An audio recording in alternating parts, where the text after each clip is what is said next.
this is a capital. Capital ko to eh. This is personal political capital which I will use kung kailangan na talaga. Hindi ko pagsayangan.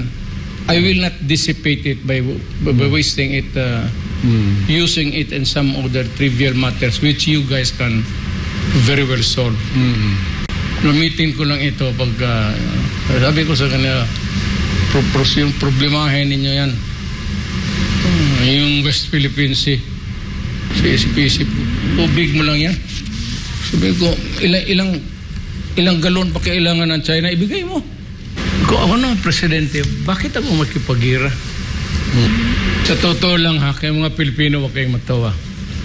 Baka atakein ako ng mga bugok na scholastics. Yung West Philippine Sea defining the boundary dito sa West Philippine Sea.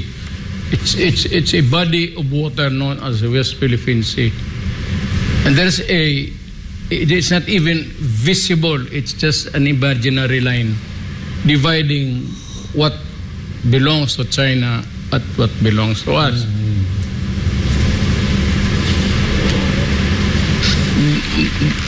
Kung ako na presidente, bakit ako makipagira? I will send, gusto nila na of course they're the idiots, what else?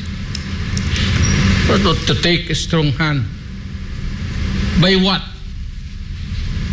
Strong hand by what? Ilagay ko ang Navy doon sa, tapos pagdating ng Navy ng China, which is 1,000 times over stronger than us. Will I put my soldiers there and be slaughtered? Sabi ko, usap na lang tayo. So what I did, kaya nga, I took the pains of just being patient and being humble. Kung baba ako, para lang magipag-usap. Huwag na tayo mag-away nito. And to the credit itong pagka-statesmanship ni Xi Jinping. Nung una medyo siya. Hindi naman ayaw pag-away. But he was a distant star. Pero sa kakita namin the many times that we have met and discussed, nagkaroon kami ng rapport, hanggang nagkaroon kami ng kaibigan, hanggang naging personal na ang pagkakaibigan namin. Kung ngayon, sabi ko, Mr. President, wala man kami ikalaban sa iyo ng gano'n. Kaya hindi ko lang I cannot relate to you exactly what happened. Pero ayaw ko rin sabihin yung mga tao na nandoon kasama ko Pilipino. When I was there in China the other month, nagbakasyon lang ako. I did not know that I was before arriving sa airport sa China, there was already an instruction from the national Chinese government to the locals. Yung sa airport na gusto makipag-usap si President Xi Jinping. So pag tanong ko sa airport, binitawan ko na kaagad yung naka-line up na appointments ko. Sabi ko, I've been summoned by the President of China. So napunta ako. Kaibigan kami. Wala mang magpakumbaba ka lang. Yes, sir. So, story sa Hori. Pero, ang storya namin hanggang doon lang. Kaming dalawa lang. Nagkukumustahan. I never ask how is your... Wala. Kaya iyan ang pinasa ko dito pagbalik ko. Pinatawag ako. Alam mo na kung sino. Pinatawag ko doon what was discussed. Sinabi ko, walang ang pangalan na binanggit eh. Kami lang dalawa talaga nag-istorya. Sabi ni maligaya ka ba? Sabi niya, okay ka? Okay man ako. Maligaya ka sa, are you being treated by everybody, by your wife, and your enemies? Okay lang ako. Kumusta lang. Sabi nga, and I value that friendship eh, kasi hindi mo makuha yan basta-basta. Ngayon itong gulo, the trivial things that are happening now between our two countries. Gusto nila ako makialam, sabi ko na. This is a capital ko to eh.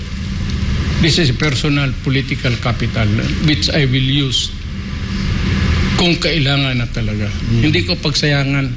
I will not dissipate it by wasting it, using it in some other trivial matters which you guys can very well solve. Gamitin ko lang ito pag sabi ko sa kanila, yung problemahin ninyo yan. Yung West Philippine Sea, sa SPC, tubig mo lang yan. Sabi ko, ilang galon pa kailangan ng China, ibigay mo. Bakit hakutin yan lahat ng tubig dyan?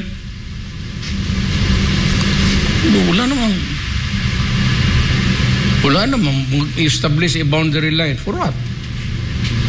Unless, of course, it becomes excessively pronounced in the sense that it would, we would take it to mean as a claim of territoriality. Ibang istorya na yan. Yan, nagpapatro na sila, standby sila dyan. So ako magpunta na ako kay President Xi Jinping. Sir, bakit naman ganon? Hindi naman, it's almost a claim of ownership eh. Kung mag-standby ka na dyan, para bang you put a delineation between the Philippines and pero kung magpatro lang dyan, sige mag-aksaya ka ng gasolina, marami ka mga gasolina, wala man tayo. Why would I mind you?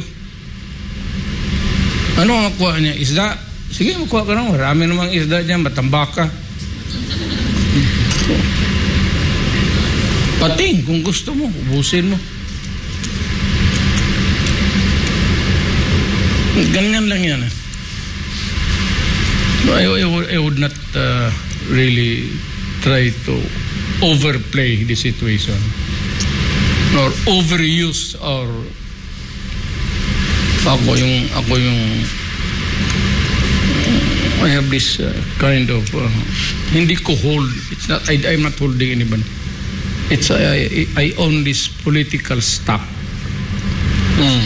as a former president which I can use to. So hanggang ngayon, Mayor, your friendship with President Xi Jinping is very close, very strong. Oo, nimbita ko nga siya. Sabi ko, makain ka doon sa amin kasi si Prime Minister Abiy, the late Prime Minister Abiy, punta sa Davao, nakain man siya dyan sa bahay ko. Kaliit-liit ng bahay ko eh. Kumain kami dyan. Really, if you guys don't believe it, go to my house. Makita ninyo kung gaano kaliit ng... Pero I had the goal to invite him for breakfast.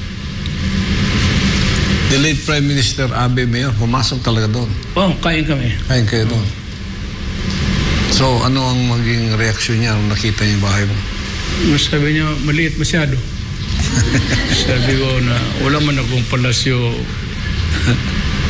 Prime Minister. Kaya hindi man siya napunta ng Malacanang na ano. Sabi niya, do you think it's